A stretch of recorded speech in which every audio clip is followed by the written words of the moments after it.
Boa parte da nossa comunicação diária utiliza-se de expressões e ditados populares que muitas vezes têm sentidos bem curiosos, para falar a verdade. Expressões e ditados populares são termos utilizados para explicar situações diversas a partir de conhecimentos passados de geração em geração. Muitas vezes essas expressões possuem origens desconhecidas e incertas, além de passarem por transformações em diferentes épocas e regiões.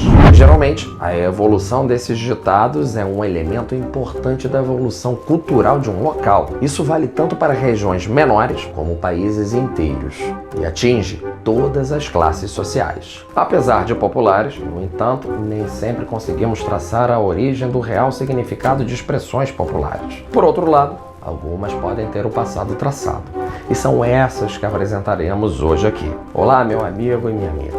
O meu nome é Jean Castelo e você é muito bem-vindo a Casos Marcantes Entretenimento.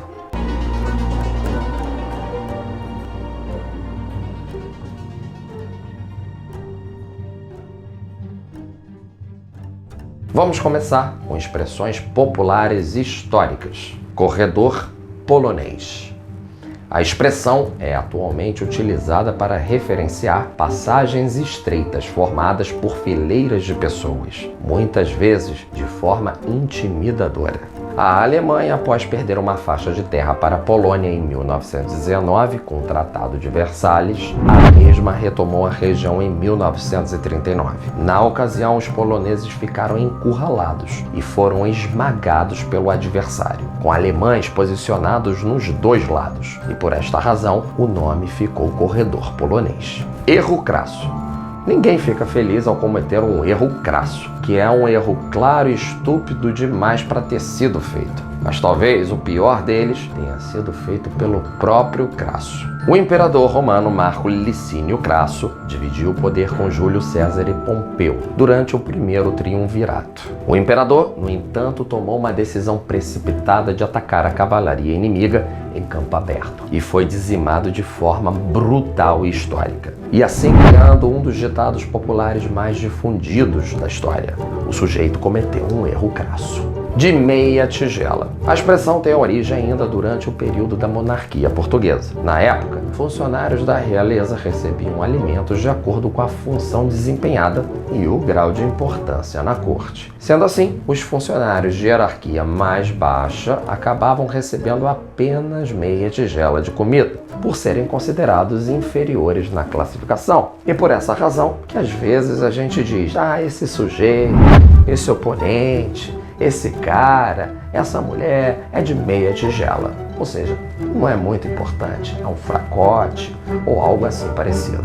Segurar vela.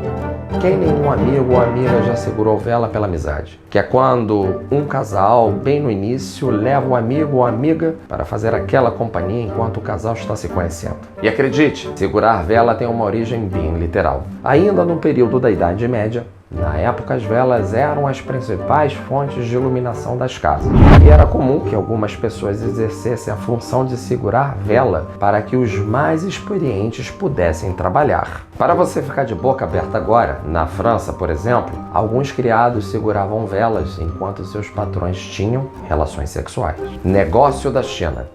Quem nunca usou o termo negócio da China? Eu fiz um negócio da China. Bem, esse termo tem a ver com as relações do mercador Marco Polo com o povo chinês, o qual foi o responsável por dar origem a essa expressão. A partir do século XIII, o Oriente passou a atrair a atenção de comerciantes europeus por oferecer acordos e produtos mais vantajosos do que de outras regiões. Na época, a expressão negócio da China ganhou versões em vários idiomas, incluindo o nosso português. Agora vamos ver algumas expressões populares mitológicas. Voto de Minerva.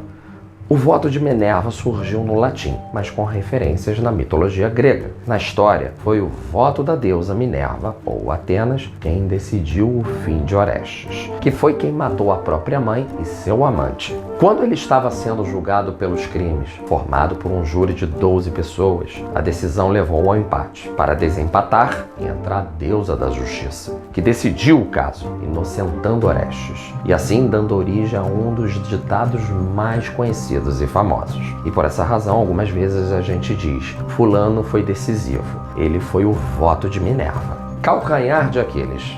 Assim como o voto de Minerva, com certeza muitas pessoas devem ter usado o termo calcanhar de Aquiles, que é uma das expressões populares mais conhecidas e que também faz parte da mitologia grega. A história de Aquiles conta que ele era mortal, até ser mergulhado no rio Estige por sua mãe Tétis. Mas ela, quando o molhou, teria segurado o bebê pelo calcanhar, evitando assim de molhar os calcanhares. E dessa forma, Aquiles teve seu único ponto fraco. Na Batalha de Troia, portanto, Aquiles foi atingido por Paris exatamente no calcanhar. E dessa forma, ele foi derrotado e morto.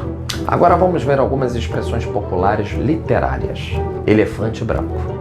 Um elefante branco é um presente que geralmente não tem muita utilidade, mas que também não pode ser ignorado. A expressão tem origem na obra O Bode Expiatório de Ari Riboldi. No livro, o rei de Sião presenteava membros da corte com um raro elefante branco. Os animais davam muito trabalho para cuidar e geravam custos enormes, mas que não podiam ser recusados. Isso porque esse povo considerava o elefante branco, bem como o presente real, algo sagrado que não podia ser simplesmente dispensado. E daí a origem elefante branco. Quando a gente diz: caramba, acabei recebendo de presente um elefante branco, não sei nem o que fazer com essa coisa. Pagar o pato. Esse também é famosíssimo e é mais um dos ditados populares com origem na literatura. A expressão tem origem no texto Facitiae, do italiano Giovanni Bracciolini. Na obra, uma mulher queria comprar patos de um camponês, mas que pagaria com serviços sexuais. A negociação, no entanto, termina com o marido da mulher que queria prestar os serviços,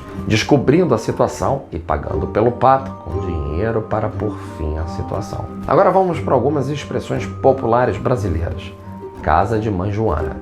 Todo mundo já usou a expressão "aqui não é casa da Mãe Joana não", ouviu bem? Mas essa expressão tem origem no século XIV. Joana I, rainha de Nápoles e condessa de Provença, que viveu entre 1326 e 1382 e que se tornou fugitiva depois de se envolver na conspiração de assassinato ao seu marido André. Após ser perseguida pelo cunhado Luís X, acabou fugindo para Avignon, na França, onde reinou. Em 1347, quando tinha 21 anos, Joana normatizou os bordéis da cidade onde vivia refugiada. Criou certas regras para impedir que alguns frequentadores agredissem as prostitutas e saíssem sem pagar. Para as meretrizes, Joana era como uma mãe, e por isso os bordéis eram conhecidos como Casa de Mãe Joana. Em Portugal, o nome é Paço da Mãe Joana, mas a expressão quando chegou ao Brasil e paço não é uma palavra muito comum, foi mudado para casa, e a expressão Casa de Mãe Joana passou a significar o lugar onde cada pessoa faz o que bem entender, sem respeitar nenhum tipo de regra. Cheio de 9 horas. Analisar a história de um povo e se deparar com a origem de ditados populares pode dizer muito sobre eles. No Brasil do século XIX, por exemplo, era incomum que fossem organizados eventos sociais após as 9 da noite. Quem escolhia estar na rua depois do horário era visto como suspeito, boêmio e mau exemplo. Com o tempo, no entanto, a expressão passou a referenciar pessoas que se prendiam demais às regras, como o toque de recolher das 9 horas da noite. Depois deixa aqui nos comentários quais dessas expressões você mais usa. E não se esqueça, se você for novo no canal, se inscreva, deixe o seu like e ative o sininho. Você já sabe que é muito importante pra gente, ok? Voltando agora para nossas expressões, só para inglês ver. Esse é mais um dos ditados com origem na história do Brasil. A origem mais provável da expressão está nas relações do Império do Brasil com a coroa inglesa. Isso porque a Inglaterra exigia medidas de combate ao tráfico de escravos, mas o Império do Brasil só tomava medidas para que os ingleses acreditassem que algo estava sendo feito. Por outro lado, na realidade, nenhuma atitude era de fato aplicada. 171. esse merece o Oscar. Quem nunca chamou o outro de 171 ou simplesmente 71? O termo é utilizado para classificar pessoas em situações em que há algum golpe, trambique ou estelionato. A origem, na verdade, é bem simples e faz referência direta ao artigo 171 do Código Penal. Isso porque é exatamente esse artigo que tipifica o crime de estelionato. Ter o rei na barriga.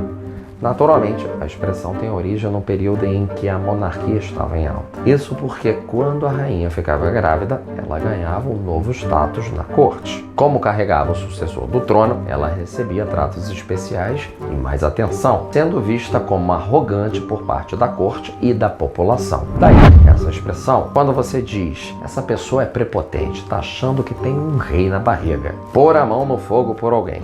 A expressão vem de uma tortura praticada na época da Inquisição. Uma pessoa acusada de heresia tinha sua mão envolvida em uma estopa e era obrigada a andar alguns metros segurando uma barra de ferro aquecida. 3 dias depois, a estopa era retirada e a mão do suposto herege era checada. Se estivesse queimada, o destino era a forca. Se estivesse ilesa, era a prova de sua inocência. Daí, botar a mão no fogo virou sinônimo de atestar confiança quase que cega em alguém. E hoje termina mais um dos nossos vídeos. Muito obrigado pela sua presença, um forte abraço e tudo de bom para vocês. Fui!